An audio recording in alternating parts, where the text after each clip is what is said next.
Good morning. Welcome to Let's Bet It here on Pickswise and Pickswise.com, presented by Superbook Sports. I'm Mark Zeno, joined by Brandon Marcello as we get you kicked off here for Week 12 in college football. A lot to get to here. Some key games we'll go over. National championship odds, Heisman odds as well, and we'll give best bet, our picks, plays of the day. Make sure you download the app, go to the Apple Store or on Google Play as well as check out Pickswise.com every single day. Brandon, good morning and welcome. Once again, great to be with you. You know, they say this week is a boring slate of games. I don't see it that way. I see some craziness. Yeah. I mean, listen, there are a lot of games on the slate here, especially early, that could have a huge impact on the college football playoff, particularly TCU and Baylor. Once again, the Horned Frogs trying to remain undefeated and march towards a Big 12 championship and the berth in the college football playoff. But a short number here for TCU, total set at 57.5. TCU is 4-0 in their last 4 games against the spread, obviously, and 5-1 ATS in their last 6 road meetings here. I know a lot of sharp people on Baylor. Situationally, the spot screams Baylor. But, Brandon, are you stepping in front of the TCU train right now? I tried to last week with the Texas game that seemed prime for it, and then goodness gracious, TCU's defense just shut down Quinn Ewers and co. at home in Austin. An impressive victory, an impressive performance. This team just seems to be winning any number of different ways that they have to, and I think I'm done trying to doubt them until potentially maybe the Big 12 championship, or maybe not until the playoff. I don't know, but this one was tempting still to me. But I'm going to have to go with TCU once again. Listen, they're 8-1-1 against the spread. It's the best mark in all of college football right now. They've got an amazing running back. But to me, this is just going to come down to maybe who wins the turnover battle.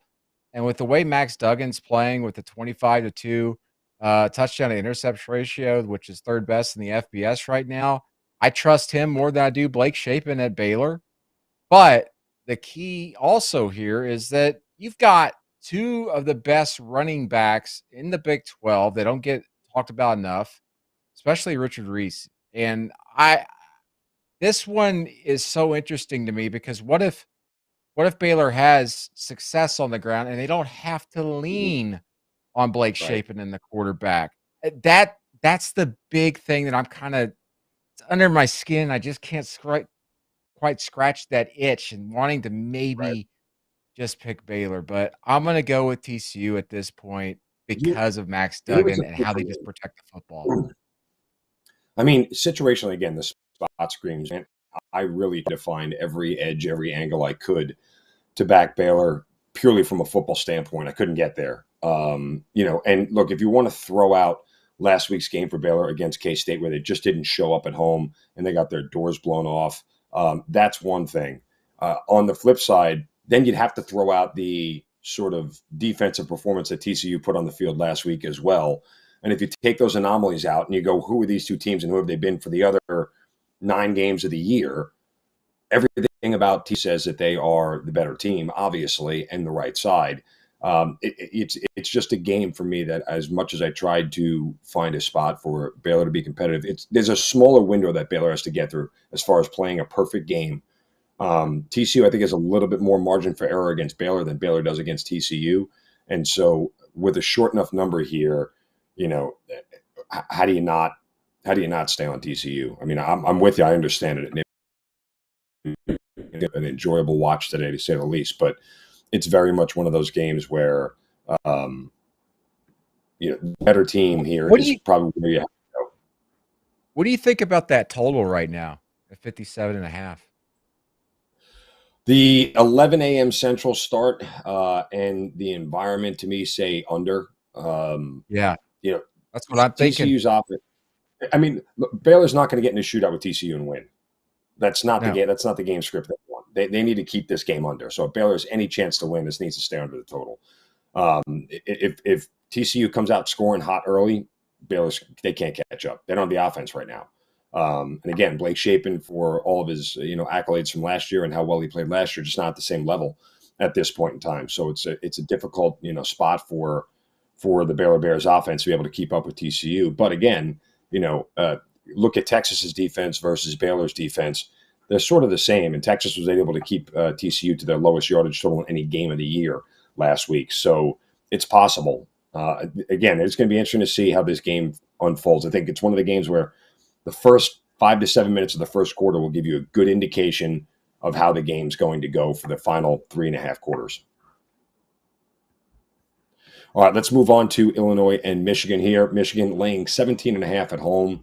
The underdog in this series, 6-1 against the number in the last 7 meetings, and Michigan won ATS over their last 4. I want to take Illinois. Illinois feels like the right side. I just wonder if they're going to be able to score enough.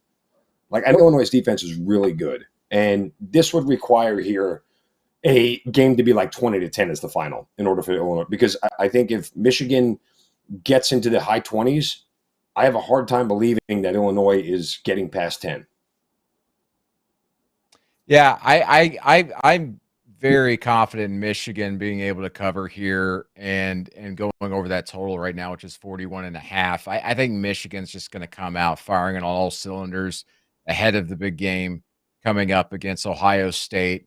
Illinois at this point, it looks like, and he will. Chase Brown, their top tier running back, who's just absolutely amazing and leading that rush offense for Illinois. He will start today for Illinois after seeming to get injured last week, but will go today. 2 of the best running backs in the entire country in Blake Corum at Michigan and Chase Brown in Illinois.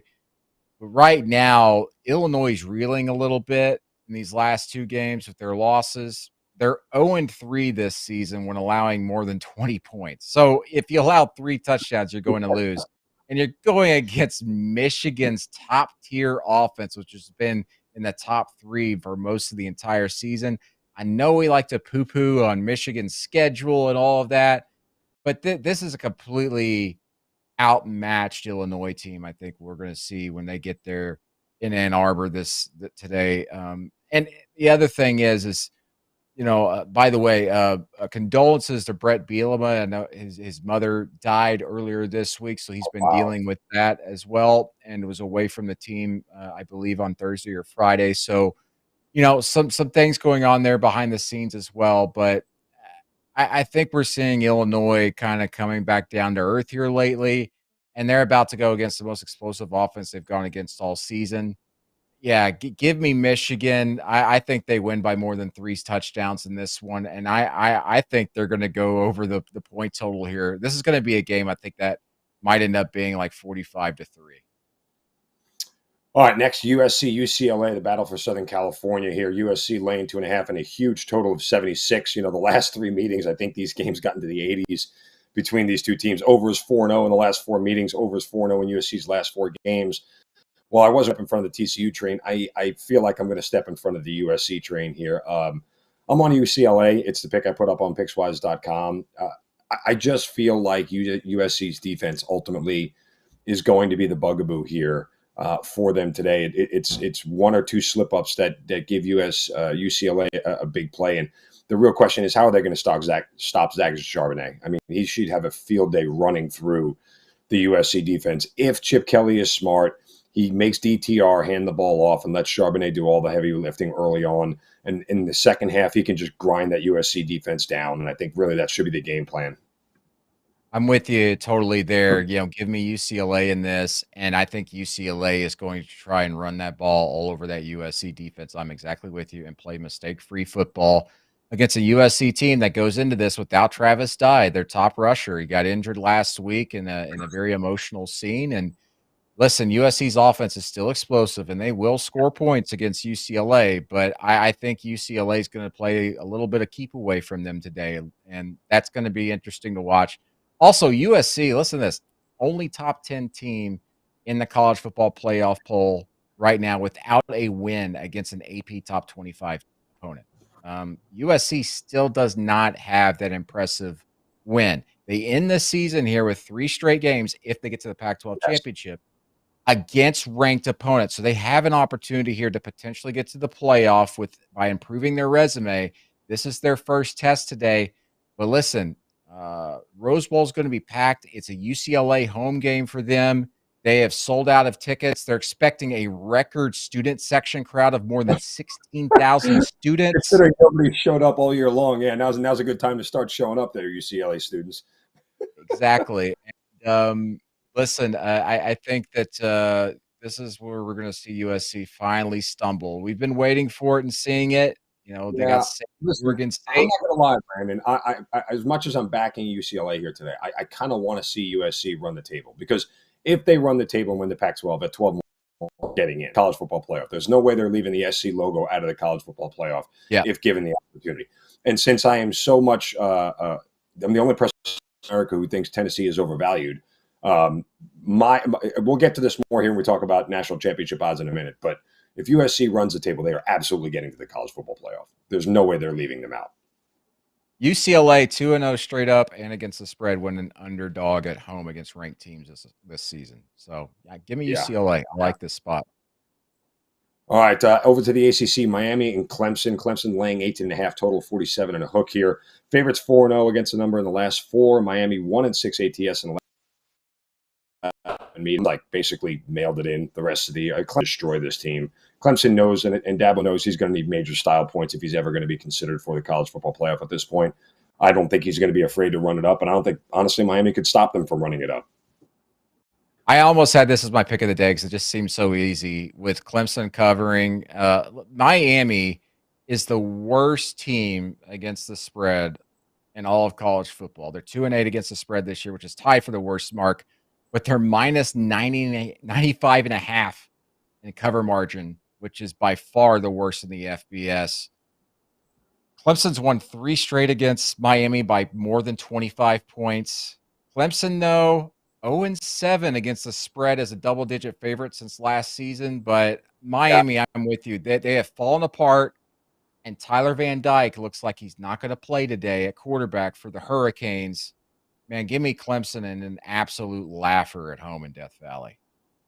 Yeah, I agree. I mean, again, Miami's just done. But the Clemson double-digit spread thing is interesting because, I've been very hesitant this year, and I've said this repeatedly. This year, the shorter numbers against good teams like NC State, against Wake Forest. They didn't cover against Wake, but they were laying shorter numbers, against NC State and Florida State, and were able to go out there and cover. It's the bigger numbers against Syracuse and teams like that where it was double digits that they couldn't get home. So I agree with you. Double-digit numbers me, but this should be a bloodbath in Death Valley. Finally, Utah and Oregon.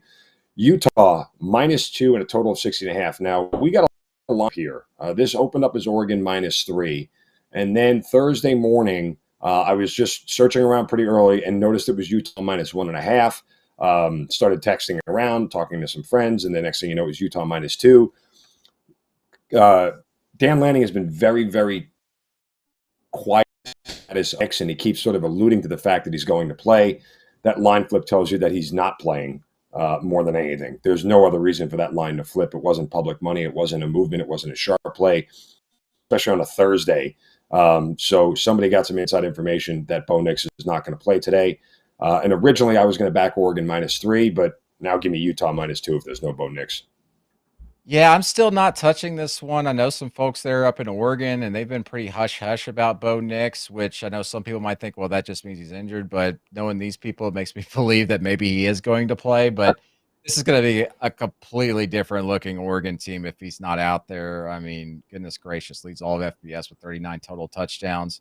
Then also, I just got to go with a little history here because Utah, as we remember, they played Oregon twice last season. I know they're different teams, but not so much for Utah. They absolutely dominated Oregon in the trenches and blew 76 to them 10 out. over 2 years. I 76 to mean, 10. just dominated them. And, this is all when Mario Cristobal is getting questions about what he's going to go to Miami and did he have the team all focused? No, that was just an absolute butt kicking in the trenches. Utah had the better personnel. We'll see. Here's one thing though. Total weight was like 16 and a half right now. Yeah. The over is 6-1 in Utah road games when Cam Rising is starting at quarterback since last season. So I'd look at that right now, but I'm just not. I don't know who to pick here because I really truly don't know about Bo Nix. And right now it's a quote Right. unquote game time decision, but we'll see. I mean, listen, if we find out that Bo Nix is starting and I'm still getting 2 points with Oregon at home, I'll jump back on Oregon, right? I mean, that's ultimately what this boils down to here. I would argue this. You talk about last year. Dan Lanning probably has Oregon now as the most physical team in the Pac-12, which was a title that was reserved for Kyle Whittingham and the Utah Utes. The way they play, smack you and they wind you down for a full 60 minutes. But again, Kyle Whittingham is only 1-3 in his time in Autzen. Straight up. So I liked Oregon a lot here, but the injury questions around Bo Nix, you would probably make it a pure stay away. All right, let's move on to the college football championship odds here, and we'll bring them up here on the screen in a moment. Georgia, the heavy favorite, Ohio State next at plus 215. Michigan at 7-1. You get Tennessee at 12-1. Then TCU better at 30-1, moving down the list here. Let's just look at this from a college football playoff perspective. My hope, and this is what I would like, genuinely to see happen. Georgia runs a table. Whoever from the Big Ten runs a table. TCU runs a table, and USC runs a table. I think those are your 4 teams that are in. You get Georgia, Big Ten winner, TCU, and USC, and Tennessee is on the outside looking in. I think there's a better argument. I've said this for a couple of weeks now to get 2 Big Ten teams in than there is for 2 SEC teams in. I mean, say Georgia runs a table and TCU runs a table, and then you get the winner of the Big Ten. For argument's sake, pick one. Doesn't matter. Are you sitting here telling me that a 1-loss Tennessee team is better than a 1-loss Michigan team or a 1-loss Ohio State team? I don't think they're the better team. That's not about what this is about, though. I mean, as far as you're asking for the 4 best teams, a 1-loss Michigan is better than Tennessee. A 1-loss Ohio State team is better than Tennessee. So that's not really what the criteria is for the college football playoff, but I believe you have the time to play putting 2 Big Ten teams in than watching Tennessee get smoked again. Yeah, and you're right. Listen, the playoff committee, though, they follow the criteria of they look at their resume, record against ranked teams. And Michigan's just not going to have that type of resume to compare to Tennessee, which already has 5 wins against top 25 opponents.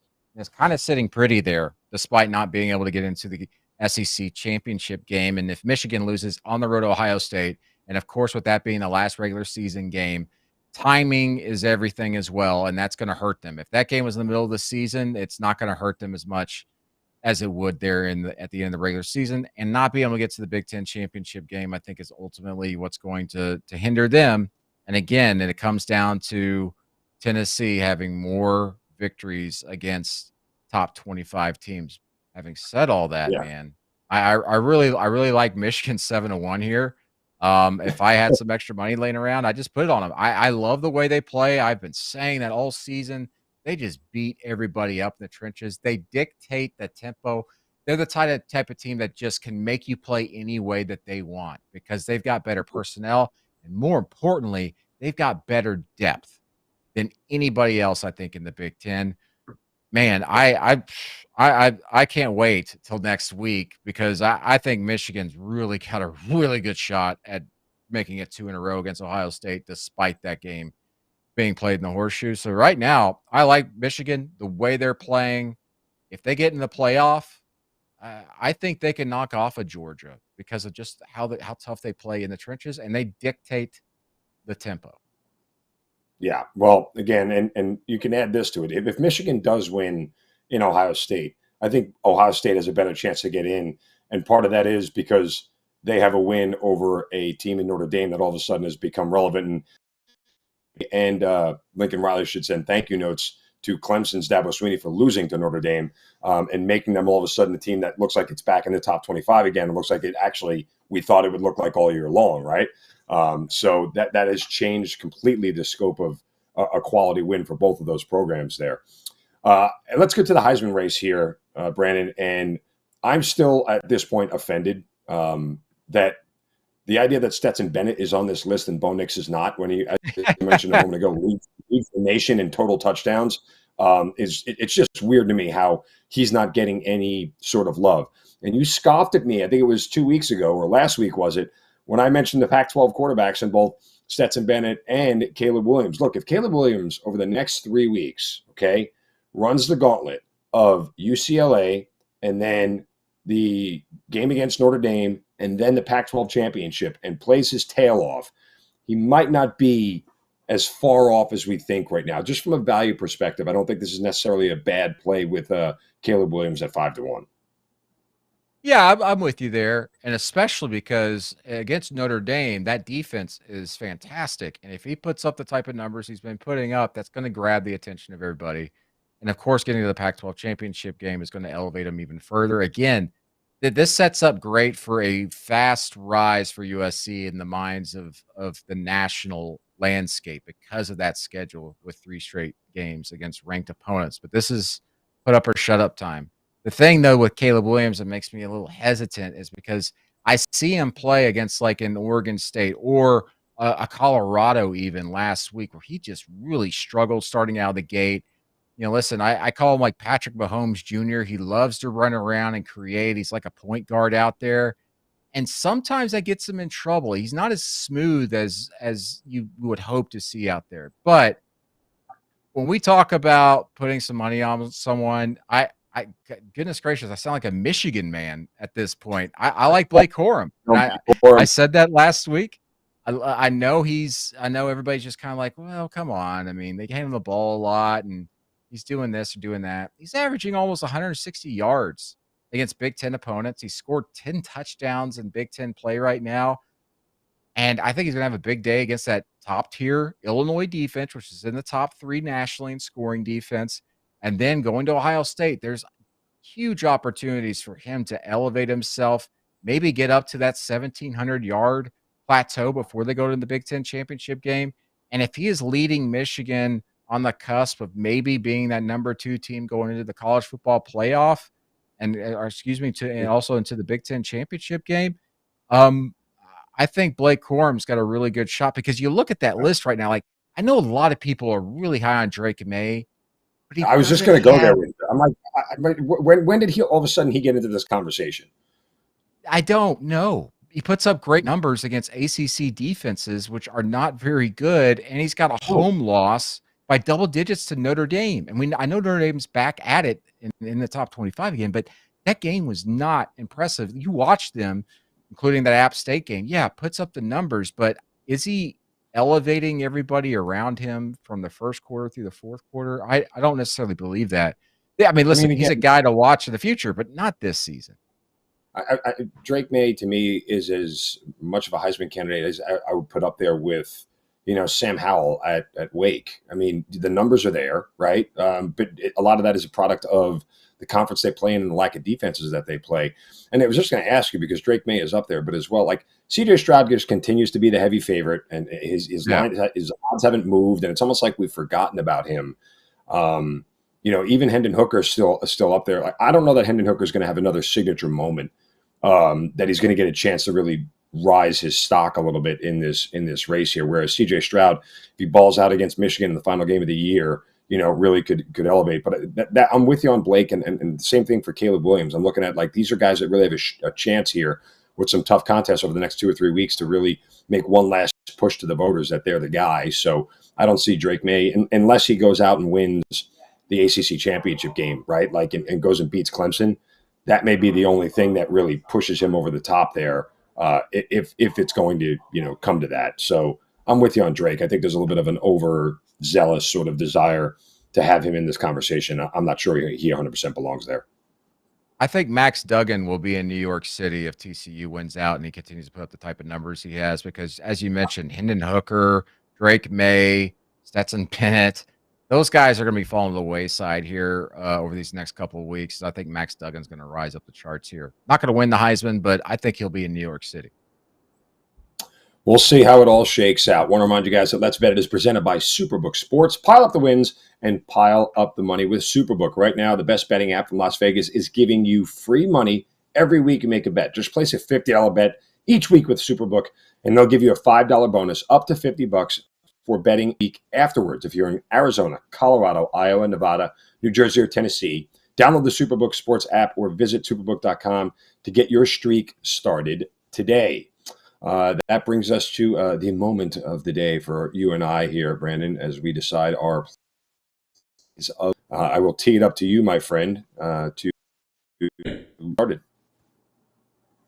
I almost want to go to Clemson, Miami, but I held back. I'm going to SEC country with Georgia at Kentucky. Georgia's a 22.5-point favorite, but that's not what I'm looking at. I'm looking at the point total here at 49. Kentucky's under has hit every time in the SEC this season. 7-0, the under is hit for Kentucky. They're 9-1 this season with the under. In the last 3 meetings between Georgia and Kentucky, the average total, 27 points. Georgia is going to crush Kentucky today, but it's not going to be over 49. This is going to be a low-scoring affair. It's cold there in Kentucky. Georgia's going to get in and get out. Don't risk anything. We're the number 1 team. Let's get to Atlanta healthy. The under today in Lexington. Yeah, and it's interesting, and this was one of my plays on Pickswise.com. On the site, I backed Georgia and laid the points and took the under as well. But I will remind people of this, and I brought this up. As far as Georgia laying the 22.5 here, go back to what happened last year in Athens when Mark Stoops called timeout with 4 seconds left to put up a garbage touchdown after Georgia had stopped them repeatedly on the goal line. Don't think Kirby Smart forgot that moment. It's personal for Kirby today.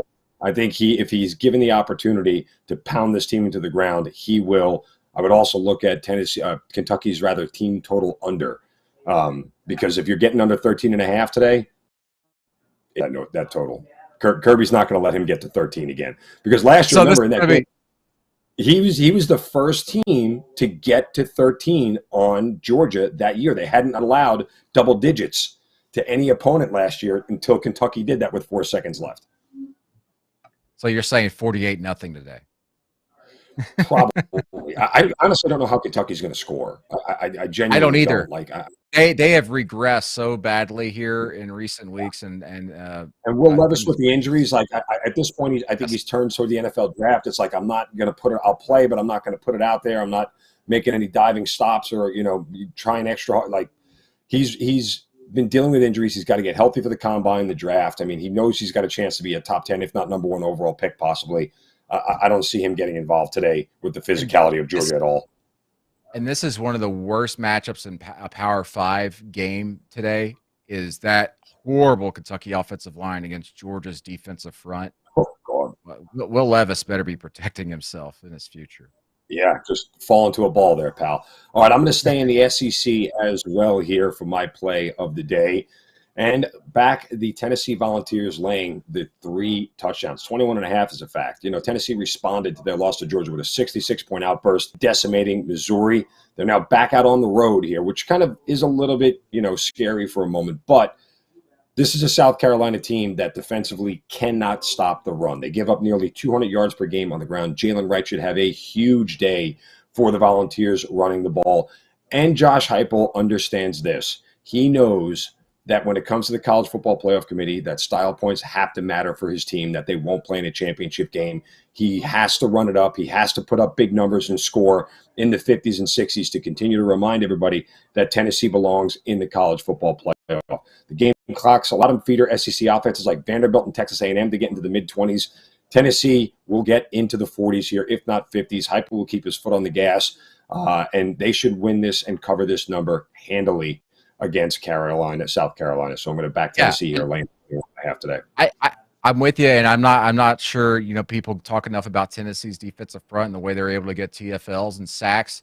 And that South Carolina offensive line, much like Kentucky, very bad, and Spencer Rattler makes a lot of mistakes when he's got pressure in his face. So I love that. I love that play. All right, so that'll do it for us today on Let's Bet It.